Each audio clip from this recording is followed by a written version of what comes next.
ಇಡೀ ಜಗತ್ತು ಸೃಷ್ಟಿ ಪ್ರಾರಂಭವೇ ಸ್ಪಂದನದಿಂದ, ಒಂದು ಕಂಪನದಿಂದ.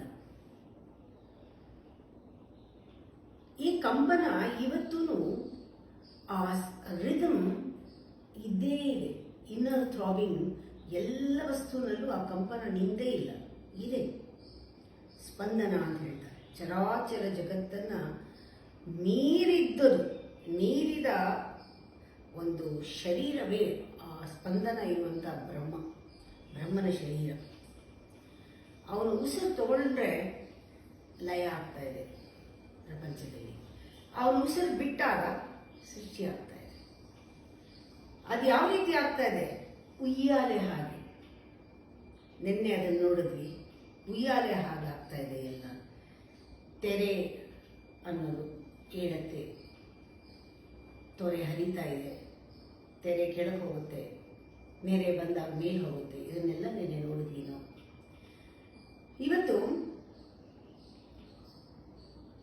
ಒಂದು ಇದರಲ್ಲಿ ಜಗತ್ತಿನಲ್ಲಿ ಸಮತಾ ತತ್ವ ಯಾವುದು? ಮೇಲೆ ಕೆಳಗೆ ಹೋಗ್ತಾ ಇದೆ ನೋಡಿದ್ವಿ.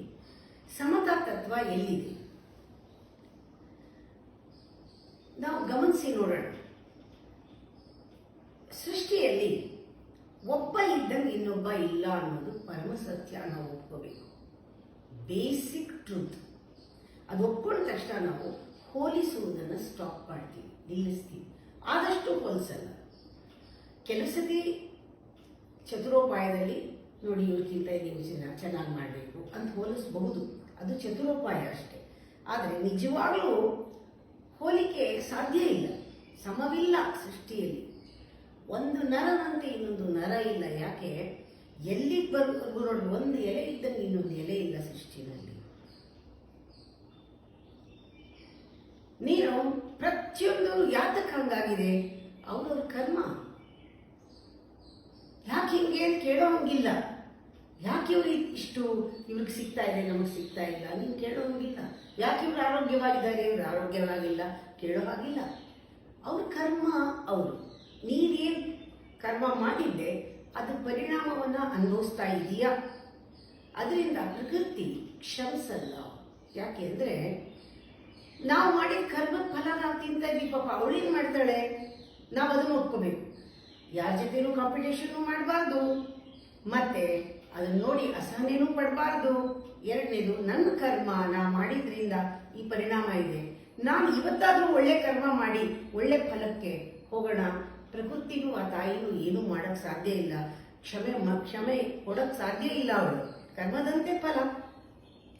ಇಲ್ಲ ನಂದೇ ಕ್ರಮ, ನಾನು ಕ್ರಮ ಅಂತ ಒಂದು ನೀವು ನಿಮ್ಮ ಕ್ರಮ ಹೀಗೆ, ನಾನು ಹೀಗೆ ಅಂತ ನೀವು ಆಗಿಸ್ಕೊಂಡ್ರೆ ಆ ಪ್ರಕೃತಿ ಏನು ಮಾಡುತ್ತೆ?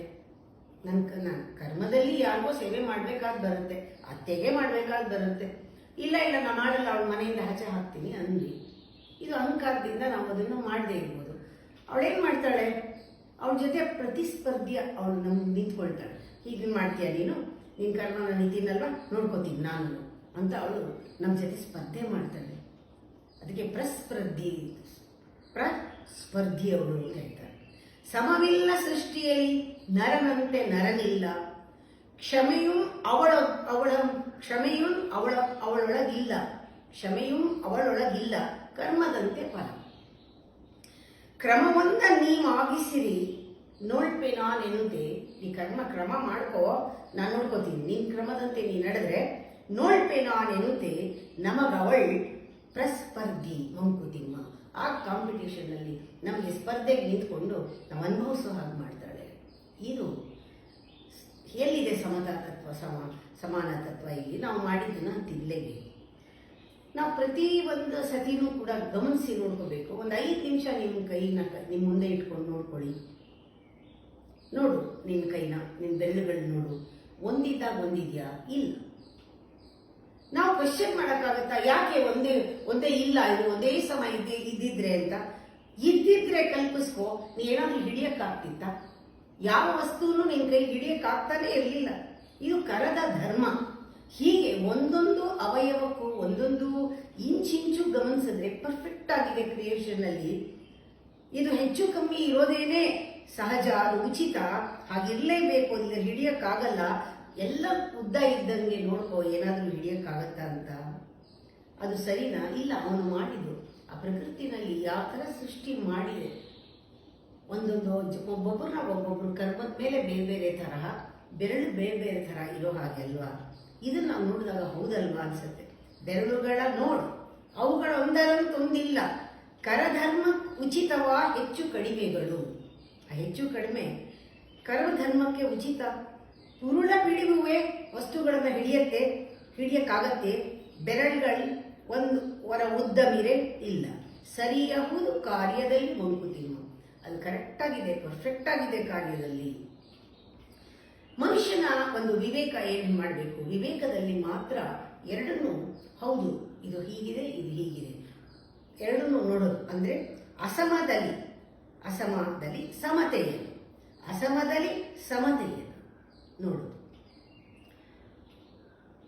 ಅಸಮ ಅಂದ್ರೆ ಗೊತ್ತಲ್ಲ, ಒಂದು ಈಕ್ವಲ್ ಆಗಿಲ್ಲ, ಸಮತೆ, ಹೌದು ಇದು ನೋಡು, ಸಮತೆಯನ್ನು ನೋಡೋದು. ವಿಷಮದಲ್ಲಿ ಮೈತ್ರಿಯನ್ನು, ಯಾವುದರಲ್ಲಿ ವಿರುದ್ಧ ಪದಾರ್ಥದಲ್ಲಿ ಒಂದು ರೀತಿ ಹೊಂದಾಣಿಕೆಯನ್ನು ನೋಡೋದು.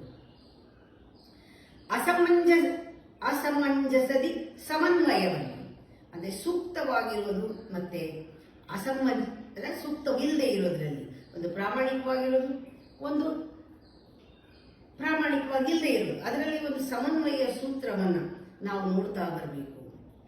ಇದಕ್ಕಿಂತ ಯೋಗ ಬೇರೆ ಇದೆಯಾ? ಎಲ್ಲದರಲ್ಲೂ ಒಂದಕ್ಕೊಂದು ಪೂರಕವಾಗಿದೆ. ಹೇಗೆ ಬೆರಳುಗಳು ಒಂದಕ್ಕೆ ಎರಡು ಎಲ್ಲ 5 ಸೇರಿದಾಗ ಒಂದು ಕೆಲಸ ಆಗುತ್ತೋ ಹಾಗೆ ಪೂರಕವಾಗಿದೆ, ಒಂದಕ್ಕೊಂದು ಹೆಲ್ಪ್ ಮಾಡುತ್ತೆ ಅದು. ಅದೇ ರೀತಿ ಅಸಮದಲ್ಲಿ ಸಮತೆಯನ್ನು ನೋಡಿ, ವಿಷಮದಲ್ಲಿ ಮೈತ್ರಿಯನ್ನ ನೋಡಿ, ನಾವು ಸೂಕ್ತವ ಅಸೂಕ್ತದಲ್ಲಿ ನೋಡಿಕೊಂಡು ಇದನ್ನ ಹೀಗೆ ನೋಡುವ, ಯಾರು ನೋಡಕ್ ಶುರು ಮಾಡ್ತಾನೋ ಅವನಿಗೆ ಈಕ್ವಲ್ ವಿಷನ್ ಇದೆ ಅಂತ, ಸಮದೃಷ್ಟಿ ಅಂತ. ಸಮತೆ ಇಲ್ಲದೆ ಕಾಣಲ್ಲ, ಸಮದೃಷ್ಟಿ ಇರಬೇಕು. ಅಂದರೆ ಎರಡೂ ಸಮವಾಗಿ ನೋಡುವ ದೃಷ್ಟಿ ಯಾವಾಗಿರುತ್ತೆ? ಬೇಕು ಬೇಡಗಳನ್ನು ಮೀರಿದಾಗ, ಸರಿ ತಪ್ಪುಗಳನ್ನು ಮೀರಿದಾಗ, ಇದು ಹೀಗೆ ಇದು ಹಾಗೆ ಇರಬೇಕು ಅಂತ ನಾವು ಹಠ ಮಾಡದೇ ಇದ್ದಾಗ, ನಾವು ಇರೋದನ್ನ ಇರುವಾಗ ನೋಡ್ತೀವಲ್ಲ, ಅದರಲ್ಲಿ ಒಂದು ಸಮನ್ವಯ ಸೂತ್ರ, ಅದ ನಯ ಇದೆ. ಹೌದು, ಸಂಸಾರ ವ್ಯಸನ ಇಲ್ಲ ಅಂತ ಹೇಳೋಲ್ಲ. ಬೆಳಗ್ಗೆದ್ರೆ ವ್ಯಸನ, ನಿನ್ ಕೆಲಸ ಏನು ಅದನ್ನು ಹೌದು ಹಾಗೆ ಅಂತ ಒಪ್ಕೊಂಡಾಗ ಅದರಲ್ಲಿ ಒಂದು ಜೋಕ್, ಅದರಲ್ಲಿ ಒಂದು ವಿನೋದನ ಹುಡುಕ್ತೀಯ, ಫನ್ ಅಂತ ಹುಡುಕ್ತೀಯ, ಇದನ್ನು ಗೇಮ್ ಅಂತ ತಗೊಳ್ತೀಯ. ಇಲ್ಲಿ ಫೈಟ್ ಇರಲ್ಲ. ವಸ್ತುನಲ್ಲಿ ಫೈಟ್ ಯಾವಾಗಿರುತ್ತೆ, ನಮ್ಮ ದೃಷ್ಟಿನಲ್ಲಿ ಫೈಟ್ ಯಾವಾಗಿರಲ್ಲ ಇರುತ್ತೆ. ಆವಾಗ ನಮ್ಮ ವಸ್ತುನಲ್ಲಿ ವಿಚಾರದಲ್ಲಿ ಫೈಟ್ಗಳಾಗುತ್ತೆ. ನಮ್ಮ ದೃಷ್ಟಿಕೋನದಲ್ಲಿ ಸಮತ್ವ ಬಂದ್ಬಿಟ್ಟಾಗ ಅಲ್ಲಿ ಫೈಟ್ ಮಾಡೋದಿರೋದಿಲ್ಲ. It's okay, forget. ಅದು ವ್ಯಸನಮಯ ಸಂಸಾರದಲ್ಲಿ ವಿರೋಧವ ಕಾಣುವ ರಸಿಕತೆಯಕ್ಕಿಂತ ಯೋಗ ಎಲ್ಲಿದೆ? ಯೋಗ ಅನ್ನೋದು ರಸಿಕತೆ. ಯಾವುದ ರಸಿಕತೆ? ಸಂಸಾರದಲ್ಲಿ ಸುಖನ ನೋಡೋ ರಸಿಕತೆ. ಸುಖ ಇಲ್ಲ, ಓಕೆ, ವ್ಯಸನವೇ ಇದೆ, ಅದು ನಿನಗೆ ರಸಿಕತೆ ಅಲ್ಲಿಲ್ಲ, ರಸಿಕತೆ ನಿನ್ನಲ್ಲಿದೆ. ಆ ರಸಿಕತೆಯಿಂದ ನೀವು ನೋಡುವಾಗ ನಿನ್ನ ದೃಷ್ಟಿಕೋನದಲ್ಲಿದೆ, ನಿನ್ನ ಸಮತ್ವವಾದ ದೃಷ್ಟಿಕೋನದಲ್ಲಿದೆ. ಈಗ ಒಂದು ಮರ ದೂರದಿಂದ ನೋಡಿದ್ರೆ ಒಂದು ಐಕ್ಯ ಅಂದ್ರೆ ಒಂದು ಮರ ಕಾಣುತ್ತೆ. ಹತ್ರ ಹೋಗ್ತಾ ಬೇರೆ ಬೇರೆ, ಟ್ರಂಕ್ ಬೇರೆ, ಆ ಎಲೆಗಳು ಬೇರೆ, ಹೂ ಬೇರೆ, ರೆಂಬೆ ಬೇರೆ, ಹಣ್ಣಿನ ಮುಂಚಲು ಬೇರೆ, ಬೇರೆ ಬೇರೆ ಬೇರೆ ಬೇರೆ ಬೇರೆ ಬೇರೆ ಬಿಡಿಬಿಡಿಯಾಗಿ ನೋಡ್ಬೋದು. ಆದ್ರೆ ಒಟ್ಟು ದೂರದಿಂದ ನೋಡಿದಾಗ ಬರೀ ಇದೊಂದು ಮರ. ಐಕ್ಯ ನಾನತ್ವಗಳು, ಒಂದು ಅಥವಾ ಯುನಿಟಿ, ಯೂನಿವರ್ಸಾಲಿಟಿ ಅಂಡ್ ವೆರೈಟಿ ಎರಡು ಒಟ್ಟಿಗೆ. ನಿಯತಿ ಅಂದ್ರೆ ಇದಕ್ಕೇನು ಹೇಳ್ತಾರೆ, ಹತೋಟಿಲಿ ಇಟ್ಕೊಳ್ಳೋದು. ಮತ್ತೆ ಸ್ವತಂತ್ರ ಹತೋಟಿ ಎರಡು ಒಟ್ಟೊಟ್ಟಿಗೆ ಕೆಲಸ ಮಾಡಬೇಕು. ಫ್ರೀಡಮ್ ಕೊಡಬೇಕು, ಹಿಡ್ಕೋಬೇಕು. ಒಂದಿದೆ, ಎಲ್ಲವನ್ನೂ ನೋಡಬೇಕು. ಹಾಗೆ ತರ್ಕ ನಿಸ್ತರ್ಕಗಳು ಇದೆಲ್ಲ ಬೆರ್ತಿದೆ ಈ ಚಿತ್ರದಲ್ಲಿ. ಜೀವನ ಅನ್ನೋದು ಒಂದು ಚಿತ್ರ ತಗೊಂಡ್ರೆ ಇವೆಲ್ಲ ಬೆರ್ತಿದೆ. ಕೆಲವು ಮನುಷ್ಯನಿಗೆ ಕೈಲಿ ಆಗತ್ತೆ ಅಲ್ವಾ, ಮೆಟ್ಲು ಹತ್ತು ಅಂದ್ರೆ ಆಗತ್ತೆ, ಹಾರು ಅಂದ್ರೆ ಆಗತ್ತಾ? ಶಕ್ಯ ಆಗಲ್ಲ, ಮಾಡಕ್ಕಾಗಲ್ಲ. ನೆಗಿ ಅಂದ್ರೆ ಆಗುತ್ತೆ, ಹಾರು ಗಾಳಿಗೆ ಅಂದ್ರೆ ಆಗಲ್ಲ. ಕೆಲವು ಶಕ್ಯ, ಕೆಲವು ಅಶಕ್ಯ ಮನುಷ್ಯನಿಗೆ ಅಲ್ವಾ. ಅದಕ್ಕೆ ಈ ಜಗತ್ತು ಒಂದು ಅದಕ್ಕೆ ಹೇಳ್ತಾರೆ ಸಿಕ್ಕು ಅಂತ. ಸಿಕ್ಕುಗಳ ಕಂತೆ ಜಗತ್ತು, ಅಲ್ಲಲ್ಲೇ ಕಂತೆ, ಸಿಕ್ಕುಗಳ ಕಂತೆ. ಆದ್ರೆ ವಿವೇಕಿಗೆ ಸಿಕ್ಕಲ್ಲ. ಕರೆಕ್ಟಾಗಿ ಅವನಿಗೆ ಗಂಟು ಯಾವ ರೀತಿ ಬಿದ್ದಿದೆ, ಯಾಕೆ ಬಿದ್ದಿದೆ, ಹೇಗೆ ಬಿದ್ದಿದೆ, ನಾನು ಏನ್ ಮಾಡಿದ್ರಿಂದ ಈ ಗಂಟಾಯ್ತು, ಏನ್ ಮಾಡಿದ್ರೆ ಈ ಗಂಟು ಬಿಚ್ಚತ್ತೆ ಅಂತ ತಿಳ್ಕೊಳ್ಳೋಷ್ಟಲ್ಲ ಗಂಟು ಕರ್ಗೋಗಿರುತ್ತೆ. ಇದು ನಿಜವಾಗ್ಲೂ ಇದಕ್ಕೆ ವಿವೇಕ ಅಂತ ಹೇಳ್ತಾರೆ. ಇಲ್ಲಿ ರಸಿಕತೆ ಉಂಟಾಗುತ್ತೆ. ಐಕ್ಯ ನಾನಾತ್ವಗಳು, ನಿಯತಿ ಸ್ವತಂತ್ರಗಳು, ತರ್ಕ ನಿಸ್ತರ್ಕಗಳು ಬೆರೆತು ಚಿತ್ರದಲ್ಲಿ ಶಕ್ಯಮೂ ಪುರುಷ ತಂತ್ರ ಅಶಕ್ಯಮೂ ಆದ ಸಿಕ್ಕುಗಳ ಕಂತೆ ಜಗ ಮಂಕುತಿಮ್ಮ. ಎಲ್ಲ ಸಿಕ್ಕುಗಳ ಕಂತೆ. ಅಂದ್ರೆ ಇಷ್ಟೆಲ್ಲ ಹೇಳಿದ್ಮೇಲೆ ಒಂದು ಹೇಳ್ತಾರೆ ನೋಡಿ, ಸಮವರ್ತಿ ಒಂದೇ ಒಂದು ಕಡೆ ಇದೆ ಅಂತೆ. ಯಾರು ಅಂದ್ರೆ ನಮ್ಮ ಜಾಟರ ರಾಜ ಅಂತ ಹೇಳ್ತಾರೆ. ಹೊಟ್ಟೆ ಜಾಟರ ರಾಜ ಅವನು ನಮ್ಮನ್ನ ತಿಂದಿದ್ದನ್ನ ಜೀರ್ಣಿಸಿ ನಮ್ಮನ್ನ ನೋಡ್ಕೊಂಡು ಸಲಹಿ ಎಲ್ಲ ಮಾಡೋನು, ಶ್ರಮವನ್ನ ಅನುದಿನದ ಶ್ರಮವನ್ನ ಮಾಗಿಸ್ತಾನೆ. ಈ ಹೊಟ್ಟೆ ಹಾಕೋದಿರ್ದೆಲ್ಲ ಬಹಳ ಮುಖ್ಯ. ಬೆಳಗ್ಗೆ ಇದ್ರೆ ಅದೇ ಯೋಚನೆ, ಏನ್ ತಿನ್ನೋದು. ಯಾಕೆಂದ್ರೆ ಜಾಟರ ರಾಜ ನಮ್ಮನ್ನ ರಾತ್ರಿವರೆಗೂ ಕಾಪಾಡ್ಬೇಕಲ್ಲ, ಇಟ್ಟಿರ್ಬೇಕಲ್ಲ, ತಿನ್ನಲ್ಲ ಅನ್ಬಾರ್ದು, ತಿನ್ಬೇಕು. ಅವನು ನೋಡ್ಕೊಳ್ತಾನೆ ನಮ್ಮನ್ನ. ಇನ್ನೊಬ್ಬ ಬಿಡಲ್ಲ. ಇಲ್ಲದ್ರೆ ಇನ್ನೊಬ್ಬ ಏನ್ ಮಾಡ್ತಾನೆ, ಮುಗಿಸ್ಬಿಡ್ತಾನೆ ನಮ್ಮನ್ನ ತಿಂದೇ ಇದ್ರೆ. ಅವನು ಯಾರು? ಯಮರಾಜ ಜಾಟರ ರಾಜ ಇಬ್ರು ಸಮವರ್ತಿಗಳು ಜಗದಲ್ಲಿ. ಇವರಿಬ್ಬರೇ ನಿಜವಾದ ಸಮವರ್ತಿಗಳು ಜಗದೊಳಿಬ್ಬರೇ ದಿಟವರಿಯೇ. ಯಮರಾಜನೊಬ್ಬ, ಜಾಟರ ರಾಜನೊಬ್ಬ, ಶ್ರಮವ ಅನುದಿನ ಮಾಗಿಪನೊಬ್ಬ, ಎಲ್ಲವನ್ನು ಶ್ರಮಿಸಿ ಮುಗಿಸುವನೊಬ್ಬ ಮಂಕುತಿಮ್ಮ. ಇದರಲ್ಲಿ ನಾವು ತಿಳ್ಕೊಳ್ಳೋದು ಏನಂದ್ರೆ, ಸಂಸಾರದಲ್ಲಿ ನಾವು ರಸಿಕತೆಯಲ್ಲಿ ಇರೋದ್ರಲ್ಲಿ, ವ್ಯಸನ ಇದ್ದ ಸಂಸಾರದಲ್ಲಿ ರಸಿಕತೆಯಲ್ಲಿ ಇರೋದೇನೆ ಯೋಗ. ಸಮ ಇಲ್ಲದೆ ಇರೋದ್ರಲ್ಲಿ ಅಸಮ ಎರಡೂ ಇದ್ದಾಗ ಅಲ್ಲಿ ಒಂದು ವಿಷಮ ಮತ್ತೆ ಅದರಲ್ಲಿ ಮೈತ್ರಿಯನ್ನ ನೋಡ್ತಾ ಒಂದೊಂದನ್ನ ನಾವು ಕಾಂಟ್ರಡಿಕ್ಟರಿ ಇದ್ದಿದ್ದನ್ನ ಕಾಂಪ್ಲಿಮೆಂಟ್ರಿ ಏನಿದೆ ಅದರಲ್ಲಿ ಹೇಗೆ ಅದು ಹೊಂದ್ಕೊಂಡಿದೆ ಅನ್ನೋದನ್ನ ನೋಡೋದಕ್ಕೆ ನಮ್ಮ ದೃಷ್ಟಿಕೋನವನ್ನು ಬದಲಾಯಿಸ್ಕೋಬೇಕು. ಅದಕ್ಕೆ ಸಮನಾದ ದೃಷ್ಟಿ ಬೇಕು. ಎಲ್ಲಿವರೆಗೂ ನಾವು ಅಹಂಕಾರದಲ್ಲಿ ಇರ್ತೀವಿ ಅಲ್ಲಿವರೆಗೂ ನನ್ನ ದೃಷ್ಟಿನಲ್ಲೇ ನಾನು ನೋಡೋದು. ಯಾವಾಗ ಅಹಂಕಾರ ಬಿಡ್ತೀವಿ ಆ ಸಮನಾದ ದೃಷ್ಟಿ ಬರುತ್ತೆ, ಅಲ್ಲಿವರೆಗೂ ಬರೋದಿಲ್ಲ. ಅಹಂಕಾರ ಯಾವಾಗಲೂ ತನ್ನ ನೇರಕ್ಕೆ ಮೂಗಿನ ನೇರಕ್ಕೆ ನೋಡೋದು, ಅಲ್ಲಿರೋದನ್ನ ನೋಡೋದಿಲ್ಲ.